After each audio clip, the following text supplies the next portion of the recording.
আপনার এবং আমার এবং এই অনুষ্ঠানটি যারা দেখছেন তারা প্রত্যেকেই একটা প্রশ্ন করুন তো, আপনাকে যদি বলা হয় বিশ্বের সবচেয়ে পাওয়ারফুল যে পজিশনটাই ওভাল হাউস, মার্কিন প্রেসিডেন্সি, 24 ঘন্টার জন্য আপনাকে দেওয়া হবে, 24 ঘন্টা, ঠিক 24 ঘন্টা পরে আপনি আর পৃথিবীতে অবস্থান করতে পারবেন না, আপনাকে লিভ করতে হবে।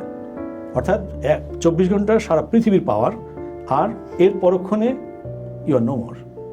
আপনি কোনটা বেছে নেবেন? আমি বিশ্বাস করি 100% মানুষ সে তার জীবনটা বেছে নেবে, তার ওভাল হাউসের পাওয়ারের কোনো দরকার নেই। অর্থাৎ আমি বিশ্বাস করি পৃথিবীতে পাওয়ারই সব কিছু না। অনেকে বলে না টাকা পাওয়ার ইত্যাদি, নো, ইম্পসিবল। আপনার প্রশ্ন করুন, আপনি নিজেকে প্রশ্ন করুন, এবং প্রশ্নটা ভালো করে কেউ বুঝতে না চাইলে আমি সোজা কথা বলে দিই, পৃথিবীর সমস্ত পাওয়ার যদি আপনার ডান হাতে দেওয়া হয়, আর যদি বলা হয় 24 ঘন্টা এটা আপনি এক্সারসাইজ করতে পারবেন, আরব রজনীর মতো সারা রাতের কীর্তি শেষে সকালবেলা তাকে করা হবে, কতল করা হবে। তো এটা যদি বলা হয় আপনি কোনটা বেছে নেবেন? আপনি জীবনই বেছে নেবেন, যে সেটার মধ্যে শূন্যতা থাকুক, পূর্ণতা থাকুক, হাফ শূন্যতা থাকুক, হাফ পূর্ণতা থাকুক।